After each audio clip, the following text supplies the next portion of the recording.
Louvado seja o nome do Senhor. Amém? Eu gosto de falar isso.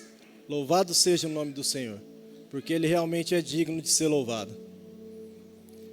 Então, abra aí a sua Bíblia no Evangelho de Lucas, sem ser extenso. Lucas capítulo 14. Nós vamos ler a partir do verso 15.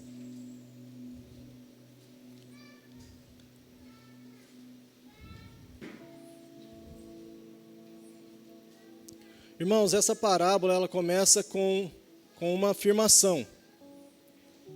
Os fariseus, na verdade, estavam ali fazendo uma refeição. E se você olhar o versículo 15 aí do capítulo 14 de Lucas, você vai ver que está escrito assim: ora, ouvindo tais palavras, um dos que estavam com ele à mesa disse-lhe: bem-aventurado aquele que comer pão no reino de Deus. Os fariseus, eles tinham um conceito. E qual que era esse conceito? Pelo simples fato deles se considerarem descendentes de Abraão, de fato eles eram descendentes de Abraão, eles achavam que eles tinham direito a herdar o reino de Deus. Eu vou usar o termo de qualquer maneira, de qualquer forma. E então, um deles afirma: bem-aventurado aquele que comer pão no reino de Deus. E então Jesus, como sempre, inteligente, como sempre, não perdendo tempo, ele propôs uma parábola. E nós vamos começar a ler essa parábola. Versículo, então, vamos para o 16. Ele, porém, respondeu, Jesus respondeu: certo homem deu uma grande ceia e convidou muitos. Algumas versões dizem um grande banquete e convidou muitos. O que nós temos visto aqui hoje, um grande banquete, um convite para um grande banquete. À hora da ceia, enviou seu servo para avisar os convidados: vinde, porque tudo está preparado. É interessante pensar nisso, porque nós temos uma cultura de convidar as pessoas para determinada ocasião. Pode ser uma festa de formatura, pode ser uma festa de casamento, uma festa de aniversário. E nós colocamos o que no convite? Quando você recebeu o convite hoje da cantata, estava escrito lá, dia 21/12, às 19 horas. Esse é o nosso costume. Nós convidamos e nós damos o dia e o horário. E o que acontece? A gente se prepara exatamente para aquele dia e para aquele horário, estar naquele local em que foi marcado o encontro ou o banquete. O costume judaico, se você lembrar daquela parábola de Mateus 25, que é a parábola das 10 virgens, o que aconteceu? Algum mensageiro foi por volta da meia-noite e disse: ei, o noivo chegou. O costume judaico havia sim uma preparação e um convite bem antecipado para determinada ocasião. Mas o momento exato, alguém saía, um mensageiro ou um servo saía para avisar: olha, chegou a hora. Olha, aquele convite que você recebeu, o momento é agora. Tem um pouquinho de diferença da nossa cultura. E é por isso que a palavra diz: tudo está preparado. Tudo já está preparado. E o Senhor Jesus afirmou isso lá em João no capítulo 14. Não se turbe o vosso coração. Crede em Deus, crede também em mim. Na casa de meu pai há muitas moradas. Se não fosse assim, eu não teria dito. Mas eu vou preparar lugar. Ele preparou um lugar para mim e para você. Ele preparou uma mesa onde nós vamos nos assentar com Ele para todo e sempre. O Natal, ele nos faz refletir, eu penso isso. Creio que você também, quando chega nessa época do ano, você começa a refletir em muitas coisas. Planos que foram feitos lá no início do ano. Confesso que eu não sou de fazer muitos planos, não. Não sei se eu tenho medo de me frustrar. Mas eu confesso que eu não tenho esse hábito de chegar no dia 1º de janeiro e falar assim, esse ano eu vou fazer tal, tal, tal, tal. Não, mas não que eu viva desregrado. Mas quando chega no final do ano, nós começamos a pensar em tudo aquilo que aconteceu. Como foi o nosso ano, tudo que o Senhor da forma como o Senhor nos proveu, a forma como Ele nos abençoou. E o Natal, ele mais do que o nascimento de Jesus, o Natal é um motivo para mim de reflexão. Porque o dia que o Senhor Jesus entrou na minha vida, o dia que Ele realmente nasceu no meu coração, foi o dia que mudou a minha história. Eu já contei para vocês que eu tenho a felicidade de ter sido batizado no mesmo dia do meu aniversário. Por incrível que pareça, eu nasci em 18 de dezembro. E eu fui batizado no dia 18 de dezembro. Então, essa semana completaram-se 25 anos que eu saí de um império das trevas e fui transportado para o reino do Filho do seu amor. Eu penso que nós deveríamos gravar mais o dia do nosso batismo do que o dia do nosso nascimento. Porque foi o dia que Jesus selou a nossa vida através do Espírito Santo e nos deu direito à vida eterna. Aliás, nós entendemos a vida eterna e nós entendemos tudo o que aconteceu aqui. Continuando com a parábola, então, o homem dessa parábola, o homem que propôs o banquete, é a figura do nosso Deus. O servo que sai a avisar que tudo está preparado é a figura de Jesus Cristo. E o banquete é o reino celestial. O banquete é o reino de Deus que está preparado para mim e para você, para todo aquele que nele crê. Mas eu fico pensando que, desde o dia em que recebemos o convite lá atrás, até hoje. Hoje eu estava até vendo um vídeo e a pessoa falou algo que eu achei interessante. Às vezes nós queremos chegar rápido no destino e nós não contemplamos a viagem. Ninguém contempla a paisagem, as maravilhas que Deus tem feito. Porque a pressa de chegar no destino é maior do que a vontade de contemplar as coisas maravilhosas que Deus tem feito. E desde o dia em que recebemos o convite, como eu disse lá no costume judeu, até chegar a data, ou até chegar o momento em que o servo viesse e desse o recado, olha, tudo está preparado. Havia um lapso de tempo. Havia um espaço de tempo, e que talvez seria um espaço grande, como é o espaço que nós estamos vivendo. Tem irmãos aqui que servem ao Senhor provavelmente há 50 anos, 40. E talvez na caminhada nossa do dia a dia, esses 50, 40 anos, eles vão se tornando pesados. Porque a gente vai acumulando, às vezes, dissabores, às vezes vai acumulando frustrações. Mas o Senhor do banquete está aqui nessa noite. O dono da festa está aqui nessa noite. Ele veio para te dizer novamente que você tem um lugar na mesa com Ele.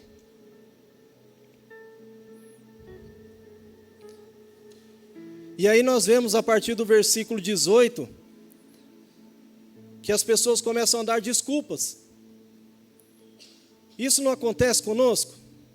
As pessoas começam a dar desculpas e elas são desculpas um tanto quanto inválidas, um tanto quanto até incompreensíveis. Veja bem, lá no versículo 18 aí de Lucas 14. Não obstante, todos a uma começaram a excusar-se, começaram a pedir desculpas e sair.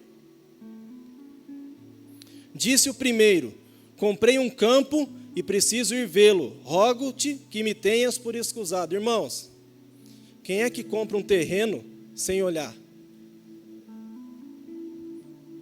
Aqui tem bastante gente que mexe com imóveis, né? Quem é que compra um terreno sem primeiro averiguar aquilo que está adquirindo? E nós estamos falando aqui de posses, nós estamos falando aqui de bens materiais.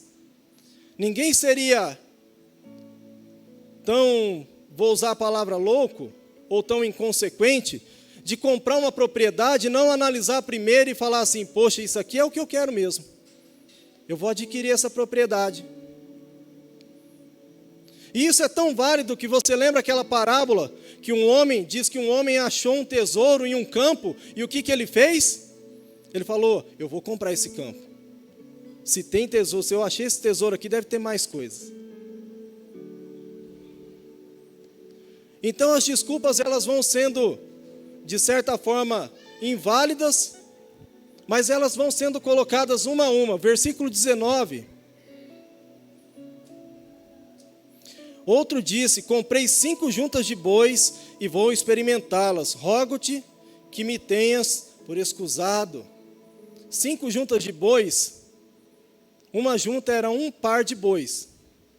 Vocês já viram aquela figura do boi com o jugo, arando? Irmãos, para uma pessoa nessa época adquirir 5 juntas de bois, significava que ele tinha um certo poder financeiro. E aqui nós não estamos falando propriamente de riquezas ou de bens materiais, mas nós estamos falando de relações comerciais. Então, quais são as desculpas que nós temos visto ou nós temos dado hoje em dia? Eu preciso trabalhar. Eu preciso comprar, eu preciso vender. 5 juntas de boi. Quem seria inconsequente de comprar 10 bois, sem antes analisar? Se os animais seriam de procedência, se os animais seriam animais saudáveis, se os animais aguentariam fazer o serviço que lhes era proposto. Tudo são reflexões. O versículo 20 diz, e outro disse, casei-me, e por isso não posso ir. Esse é mais lícito, né? Casou, não tem como ir. Mas é interessante pensar que havia um convite. Como eu disse, quando o banquete ou quando tudo estava preparado, alguém saía para avisar.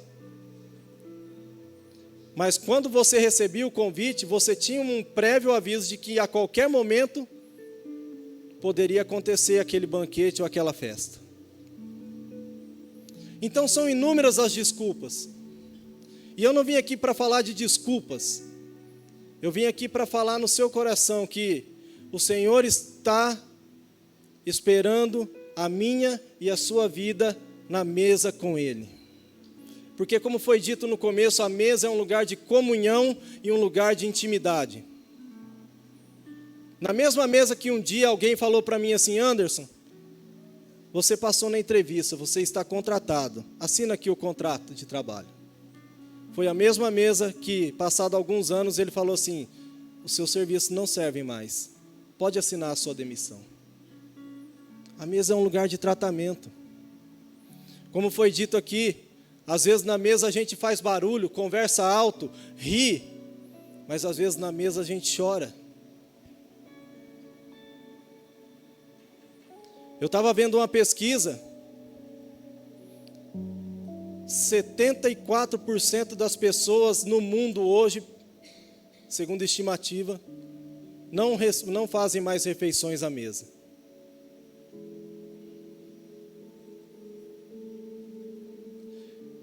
E às vezes as famílias pensam, por que que tudo está indo por água abaixo? Não se tem mais comunhão. Não se tem mais relacionamento. Irmãos, nós precisamos da tecnologia. Eu não vim aqui para anular isso. Mas nós precisamos uns dos outros.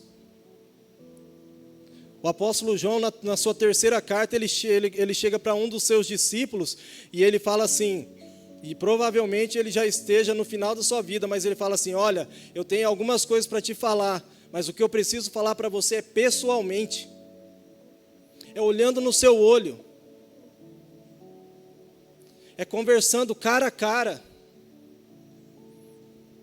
Nós estamos perdendo isso. Eu não sei se você tem esse sentimento, mas nós estamos perdendo essa coisa tão gostosa que é essa comunhão da igreja. Essa coisa tão gostosa que é sentar junto, comer junto, chorar com os que choram, se alegrar com os que se alegram. Nós temos perdido isso. O sistema tem nos engolido. E Jesus está nos chamando de volta. Ninguém vai parar o seu dia a dia, ninguém vai parar os seus afazeres, mas Jesus está nos chamando à comunhão com Ele. Porque um dia, quando nós chegarmos diante dEle, Ele vai falar: vinde, benditos de meu Pai. Não tem como chegar diante dEle e ouvir: vinde, benditos de meu Pai, se hoje Ele não nos chamar no secreto e nós falarmos: Senhor, eu estou aqui. Como bem foi encenado aqui pelos irmãos, tantas coisas nos engolem, tomam nosso tempo, e nós já não achamos mais, muitas vezes, que somos dignos da presença de Deus. Nós não achamos que temos direito de entrar pelo novo e vivo caminho que a Bíblia diz lá em Hebreus. Jesus já rasgou aquele véu que separava-nos de Deus. Na sua morte, aquele véu foi rasgado de cima a baixo e nós temos livre acesso ao Senhor.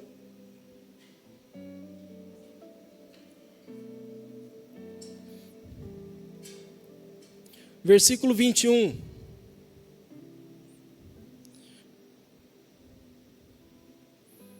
Depois de tantas desculpas, o versículo 21 diz: voltando o servo, tudo contou ao seu senhor. Então, irado, o senhor ficou o quê? Bravo, irado. O dono da casa disse ao seu servo: sai depressa para as ruas e becos da cidade e traze para aqui os pobres, os aleijados, os cegos e os coxos. Irmãos, o convite da graça foi nos feito um dia. E um dia nós entendemos que aquilo que Jesus fez na cruz, somente aquele sacrifício pode nos dar a salvação. É somente pelo sacrifício de Jesus que nós temos livre acesso a Deus Pai. E quando o dono da festa fica irado, algo me chama a atenção. Ele não cancelou a festa. Ele só mandou convidar pessoas que não haviam sido convidadas. Eu não sei se você já percebeu isso, mas você é uma dessas pessoas. Os judeus rejeitaram o convite de Deus. Mas Deus, em sua infinita graça, estendeu o convite para mim e para você.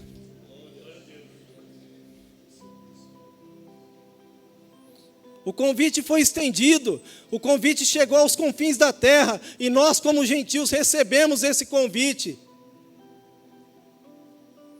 E um dia, o Espírito de Deus veio habitar dentro do seu coração, e te mostrou algo que você ainda não havia percebido. Sem Jesus, eu não sou nada. Sem a presença de Jesus na minha vida, eu não sou nada. E Ele veio habitar em mim e em você.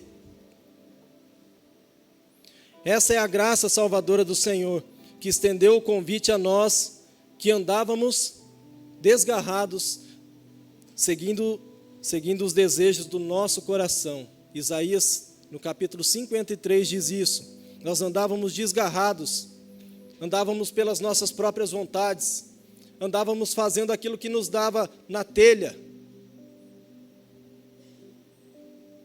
Mas um dia nós entregamos a nossa vida ao Senhor. E eu creio que o mesmo desejo daquele dia que você teve um encontro com o Senhor, é o mesmo desejo de hoje. Senhor, por mais que o tempo tenha passado, por mais que situações tenham acontecido, mas eu quero que o Senhor governe a minha vida. Eu quero que o Senhor me leve a viver a sua vontade. Eu quero que o Senhor trabalhe na vida da minha família. Eu quero que o Senhor me leve nessa cidade, ou talvez nesse estado, nesse país, e me faça ganhar almas para Ti. Nós não podemos parar de sonhar com as coisas de Deus, porque o banquete está preparado. Nós temos um lugar na mesa.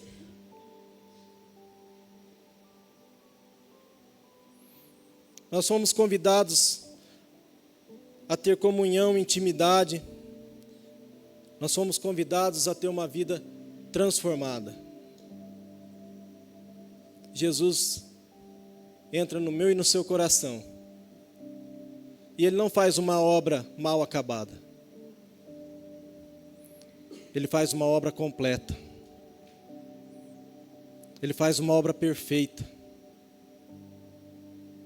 A boa obra que Ele começou, meu irmão e minha irmã, Ele é fiel para cumpri-la até o dia da sua volta.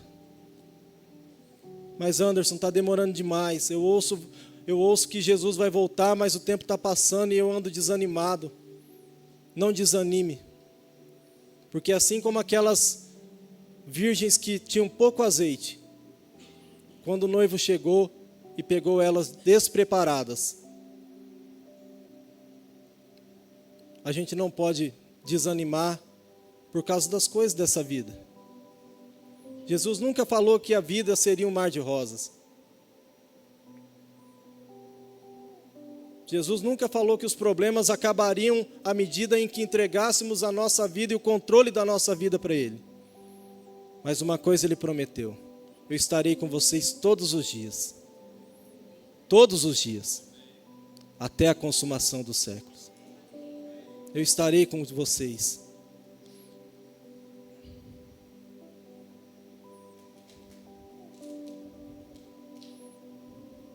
Foi um convite de Jesus, que está lá em Lucas 19, não precisa abrir, mas foi um convite de Jesus, que mudou a vida de um homem chamado Zaqueu.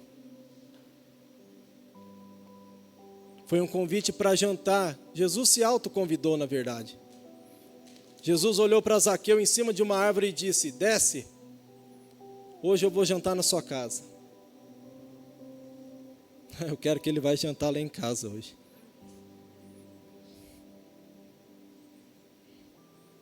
Na verdade, ele poderia jantar todo dia na nossa casa.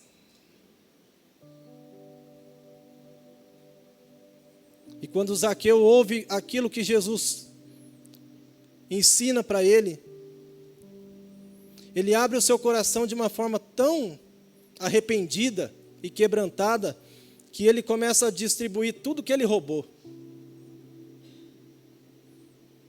Na verdade, ele roubou porque ele cobrava imposto demais. Mas houve salvação no dia que Jesus entrou na casa de um homem e assentou-se à mesa com ele e sua família. Houve salvação em um dia que Jesus estava sentado com os seus discípulos e chega uma mulher pecadora e derrama um vaso de um perfume caríssimo aos pés do Senhor e enxuga com os seus cabelos. E Jesus diz assim, que aquela mulher seria lembrada para sempre, pela atitude que ela teve, de adoração e de quebrantamento. Porque a mesa também fala disso, a mesa fala de arrependimento, a mesa fala de quebrantamento, a mesa fala de uma nova vida com Cristo. E o que dizer da igreja primitiva, a igreja de Atos? Quando nós lemos o capítulo 2, a Bíblia diz o quê? Que eles perseveravam na doutrina dos apóstolos, na comunhão, no partir do pão e nas orações. Se eles perseveravam na comunhão e no partir do pão, aonde eles se reuniam? Em algum lugar que tivesse mesa. Irmãos, não era tudo um mar de rosas, não. A Bíblia diz que Pedro e Paulo, eles tiveram momentos de dificuldade, momentos de desentendimento entre eles. Mas esses momentos de desentendimento não superavam aquilo que eles tinham no coração deles. Precisamos cumprir o chamado do Senhor.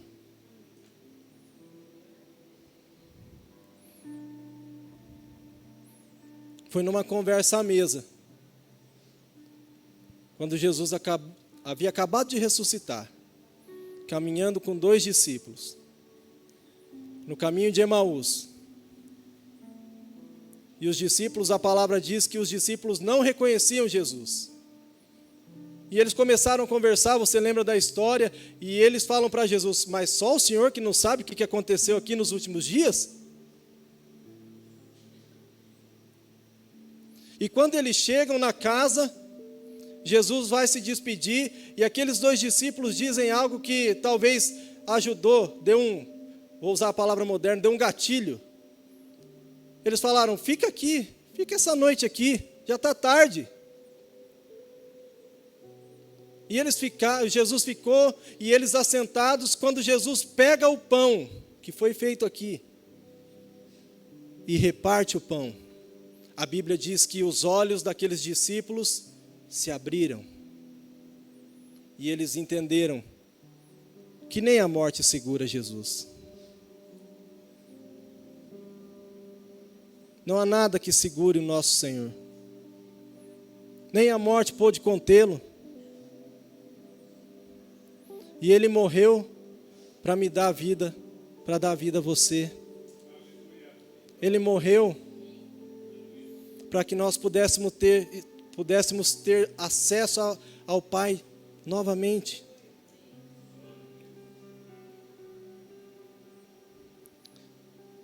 Eu às vezes me emociono quando eu começo a lembrar da minha vida.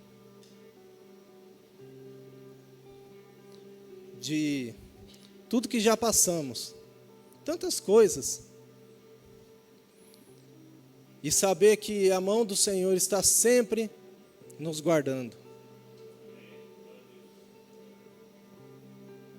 Não temos riqueza terrena, mas temos uma riqueza que ninguém pode roubar de nós, que é a vida eterna.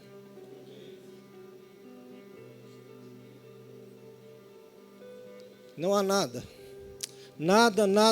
que possa ser comparado à glória que há de ser revelada em nós naquele dia, quando Jesus voltar. Eu quero encerrar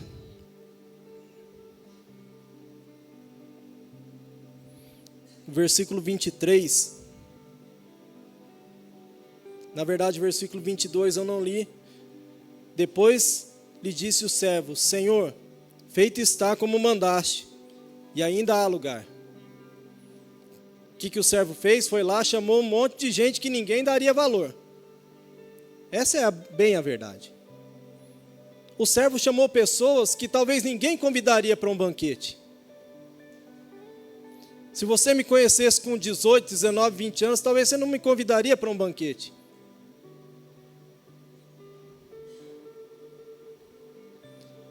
Mas o servo disse que ainda sobrou lugar. E aí o Senhor, o dono da festa, falou o quê?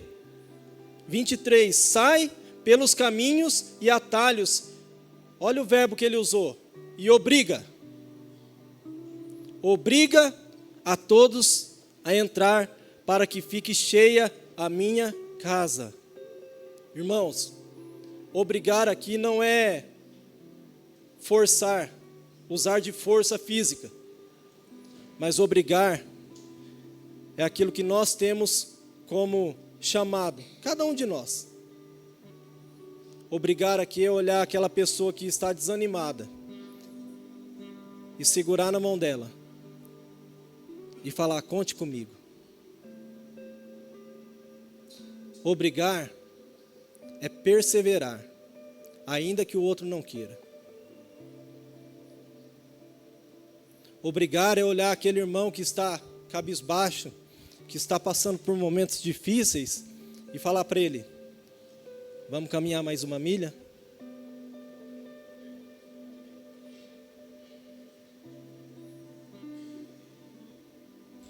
Jesus nos convida nessa noite a continuar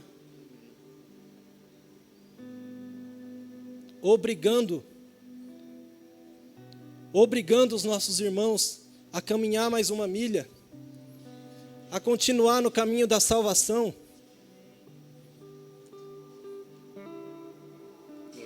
a dizer: não desanime.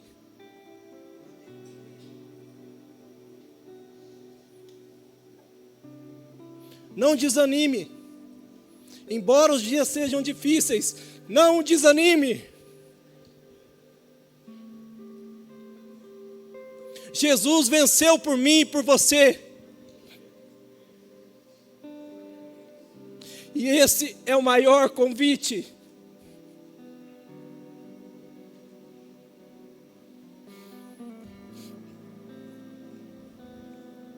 Eu hoje pedi para Deus, eu falei: Deus,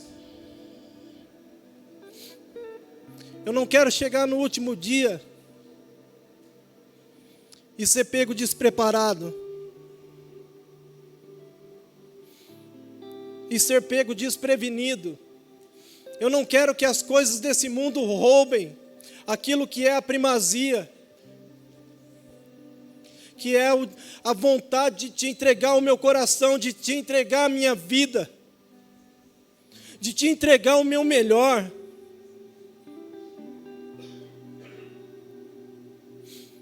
Eu quero convidar você a fechar os seus olhos. Eu quero fazer um convite.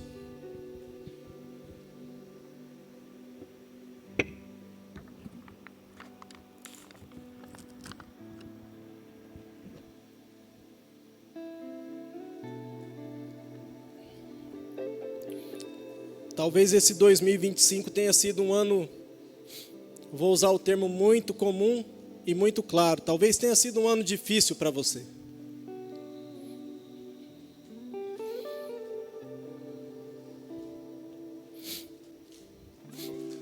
Talvez tenha sido um ano onde você tenha olhado tudo o que aconteceu, grato ao Senhor pela vida, mas com muitas dúvidas no seu coração. E talvez você tenha feito a mesma pergunta durante esse ano que eu fiz hoje para o Senhor. Senhor, eu não quero chegar naquele último dia. Eu não quero chegar diante do Senhor um dia e ter a minha vida reprovada. Porque se você se lembrar, aqueles homens que foram reprovados, eles trabalharam para Deus. Só que eles não tiveram comunhão com o Senhor. Eles tinham serviço, mas não tinham intimidade. E o Senhor está nos chamando para ter intimidade junto com o serviço. O Senhor está nos chamando para trabalhar com Ele. Quando Jesus chamou os primeiros discípulos, a Bíblia diz lá em Marcos, no capítulo 2, que o Senhor os chamou para estar com Ele, não para trabalhar para Ele. Jesus não tem empregados, Jesus tem amigo. Jesus tem servos.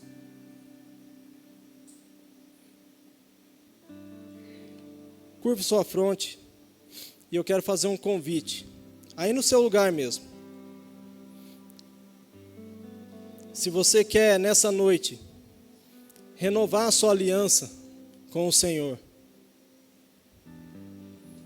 Se você quer nessa noite dizer para o Senhor: Senhor, o Senhor conhece o meu coração e o quanto tem sido difícil.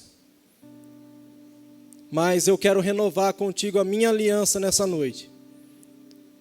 Prometendo te servir e prometendo crer em tudo aquilo que o Senhor um dia preparou e já me disse. Eu quero te convidar a se colocar de pé no seu lugar. Ninguém vai ficar olhando. Aqueles que não vão levantar vão ficar com os olhos fechados.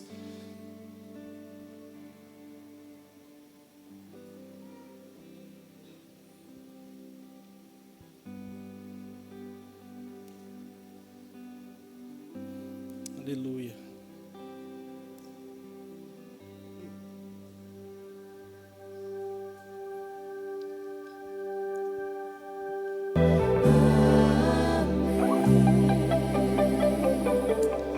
Ô Senhor, alguém que deseja, pode se levantar no seu lugar mesmo. Nós vamos fazer uma oração em conjunto, nós vamos fazer uma oração, uma única oração. Alguém que deseja reafirmar esse compromisso com o Senhor, aceitando esse convite e dizendo: Senhor, eu abro o meu coração para essa nova etapa na minha vida. Fique de pé.